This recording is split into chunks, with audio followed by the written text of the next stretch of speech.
J'étais appelé dans l'église. Et c'est extraordinaire de comprendre. Même notre vie de maison, elle est différente avec les autres vies de maison. Elle est tellement différente. Pourquoi? Parce qu'il y a certaines exigences qui se trouvent dans ma vie. Il y a certaines exigences qui se trouvent dans ma vie. Et elle doit obéir à ces exigences. Parce qu'il est entré dans le ministère avec moi. Il paye le même prix que moi. Même que ce prix-là qu'il ne pouvait pas payer, mais il le paye pour supporter l'onction. Écoutez-moi, frères et sœurs, l'onction, on l'amène pas seulement comme ça, et le pesant, il y a des gens qui doivent supporter l'onction pour l'amener. Des gens qui doivent payer un prix avec toi pour amener l'onction. Ce n'est pas des fois facile d'amener l'onction et la présence de Dieu. Tu dois avoir des gens qui te supportent. Pour amener la gloire de Dieu, de commencer à agir dans votre vie et de commencer à faire des grandes choses. Écoutez, ma frère, quand vous choisissez que Dieu vous utilise, il y a un prix à payer. Il y a un prix à payer. C'est un prix à payer. Dis Amen. Dis Amen. Est-ce que nous sommes bénis avec la parole? Il y a un prix à payer pour toutes choses. Oh, gloire à Dieu. Gloire au Seigneur. Gloire à Jésus. Je crois que je vais clôturer ici, même qu'il y a d'autres points qui restent. Je vais clôturer ici. Tu dois être en moins. Parce qu'un prophète comme Élisée a demandé la double onction à Élie. J'aimerais dire ceci, frères et sœurs. Il est important de reconnaître qu'on demande des choses de plus importantes. Dis Amen. Vous savez, c'est extraordinaire. J'aimerais un peu vous parler de la relation d'Élie et d'Élisée. La relation d'Élie et d'Élisée était les relations du père et du fils. Mais j'aimerais te dire, Élisée n'était pas un jeune garçon. Il était déjà vieux.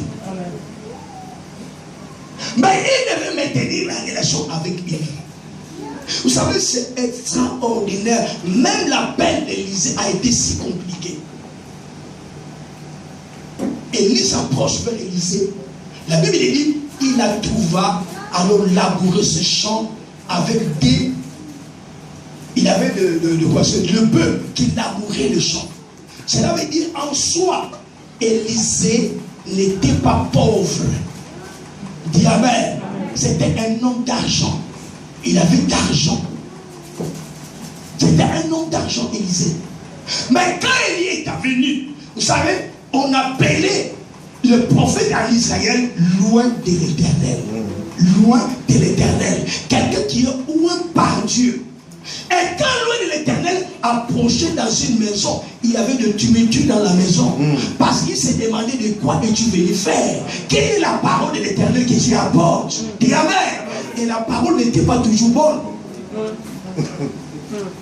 Des fois la parole était si compliquée qu'elle complique même la maison.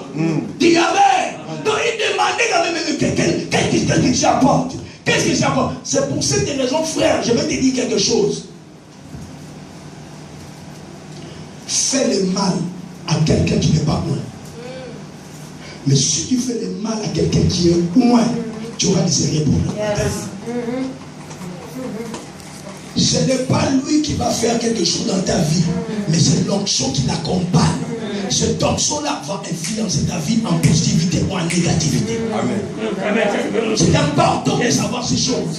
C'est vraiment, frère, il a une dimension si grande de l'onction. Je vais vous dire, frère, je vis des choses extraordinaires. Quand l'onction vient dans une place, frère, la personne peut seulement marcher et entrer dans un lieu. Toi, tu viens du temps. Parce que la gloire de Dieu est là. La gloire de Dieu est assise dans ce lieu-là. C'est extraordinaire ce que l'onction peut faire. Et quand Élie est venu vers Élisée, quand il a vu, il lui a seulement dit, il lui parlait pour lui dire, il a pris quoi? Le manteau qu'il avait et il l'a jeté sur Élisée. Quelle forme d'accepter quelqu'un dans le ministère? Il a pris le manteau, il a levé le manteau et puis il l'a jeté vers Élisée. Élisée a pris le manteau, mais Élie sut. Quand on parle de manteau, le manteau représente la personnalité de quelqu'un. La personnalité personnalité de quelqu'un. Donc Élie, en soi par là, il transmet sa personnalité à Élie, lui dire, j'aimerais que tu accompagnes ma personnalité. Et il a compris ces choses. Et quand là j'étais le manque, il dit, ah maintenant c'est l'appel. Je suis appelé par Dieu. Dieu m'appelle. Vous savez ce qu'il avait fait? Il est venu vers Élie, il a dit, est-ce que je peux aller premièrement parler à mes parents? C'est lui, un homme qui était riche. Dit Amen. Un homme qui était... Donc, il devait laisser sa richesse pour aller vers l'homme de Dieu.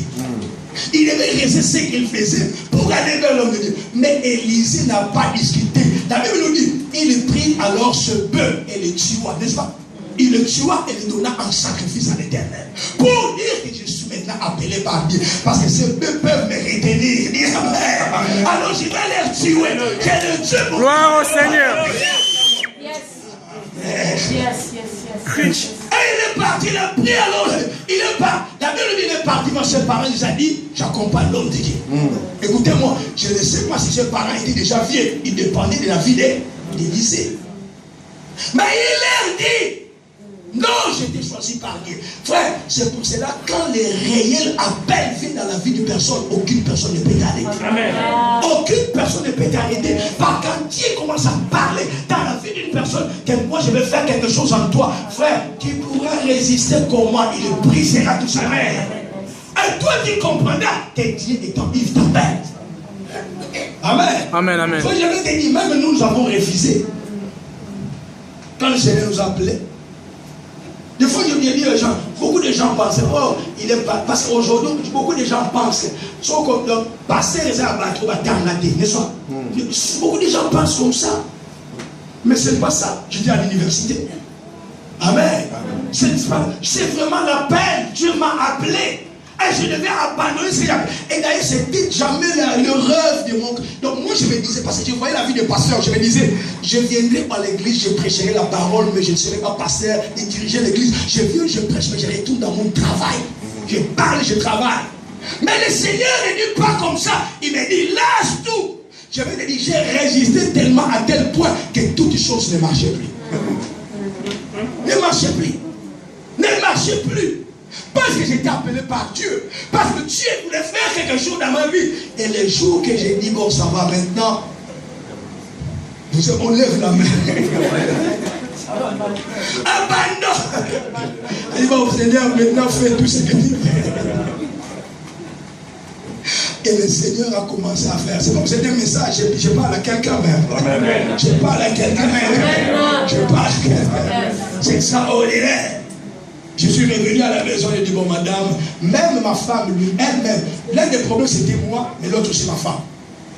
Parce que ma femme me disait, là il y a bien qui madame, pendant que nous avons madame Eugène, et la limite aux la pasteur. Parce qu'elle ne voulait jamais qu'on l'appelle maman. Pasteur, il ne voulait pas ça. Elle ne voulait pas ça. Donc lui encore c'est dit, non, ne fais pas ça, ne fais pas ça. Mais après, vous savez, quand Dieu m'avait convaincu tellement, c'est lui-même d'ailleurs qui me disait,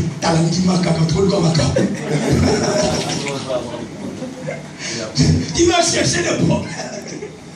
Donc, ça veut dire que quand Dieu nous appelle, vraiment, il nous appelle parce qu'il veut qu'on accomplisse quelque chose. La Bible nous dit, alors Élisée accompagna alors Élie. Il est parti avec lui. La Bible nous dit, il servait Élie. La Bible nous dit, c'est lui-même.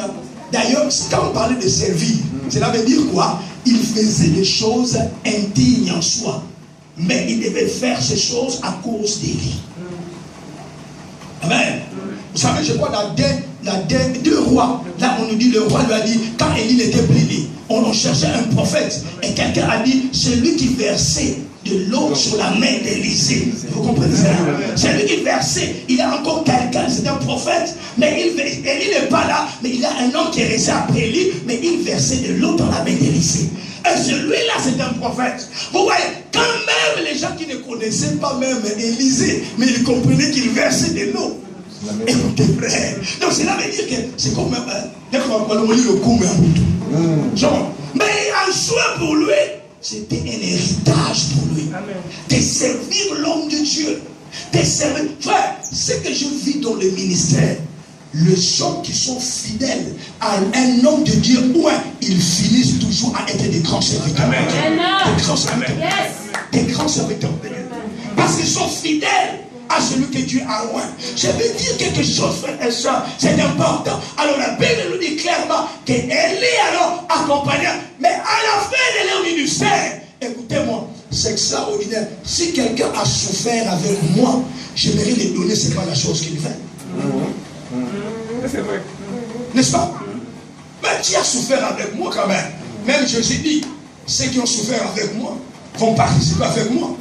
Mais c'est extraordinaire. Même que quand il devait à la fin du ministère, Élie n'a jamais dit à Élie il n'a jamais dit. Donc Élisée doit découvrir lui-même par la révélation que ton maître, c'est le jour qui sera enlevé. Alors on lui dit quand même que toi, ton maître va partir. C'est le jour qu'il doit partir. Même le fils du prophète, parce qu'à ce temps-là, il y avait ce qu'on appelait l'école des prophètes, c'est ça? L'école des prophètes. Donc Élisée n'était pas le seul. Il y avait encore d'autres qui étaient le fils du prophète et qui apprenaient entre les mains d'Élie. Ils étaient comme là. Mais Élisée, c'était un homme qui était collé avec Élie. Il était avec lui chaque temps. Il était toujours avec lui. Il était toujours avec lui. Et la Bible nous dit, quand il devait partir, il a dit, oh, reste ici. N'est-ce pas? Moi je m'en vais où? À Gilgal. Et il va dire, oh, si l'Éternel est vivant, et toi tu es vivant, moi je ne te laisserai jamais. Écoutez mon frère, on ne donne que des choses aux gens persistants. Des gens qui persistent. Ce sont ceux-là qui reçoivent quelque chose de la part de Dieu. Et il est sorti de Gilgal. Il est allé vers Bethel. Ils sont arrivés à Bethel et lui dit encore, reste ici. Parce que moi je m'en vais à Jéricho. Il dit, bon, comme le Seigneur est vivant, et toi aussi tu es vivant, moi je ne te laisserai pas. Écoutez-moi, c'est extraordinaire. Il y a une grande révélation entre la première place ils sont passés jusqu'à Jourdain. Je ne sais pas si le Seigneur va me donner le temps. Je vais décortiquer après ces 4 bleus. Pourquoi ils sont passés par ces lieux? L'homme de Dieu ne l'a pas seulement vu pour une promenade. Mais c'était quelque chose de révélation dans la vie d'Élisée. Pour lui parler de certaines réalités spirituelles qu'il devait comprendre avant qu'il reçoive la double portion. Avant qu'il reçoive la grâce éternelle de visiter réellement sa vie.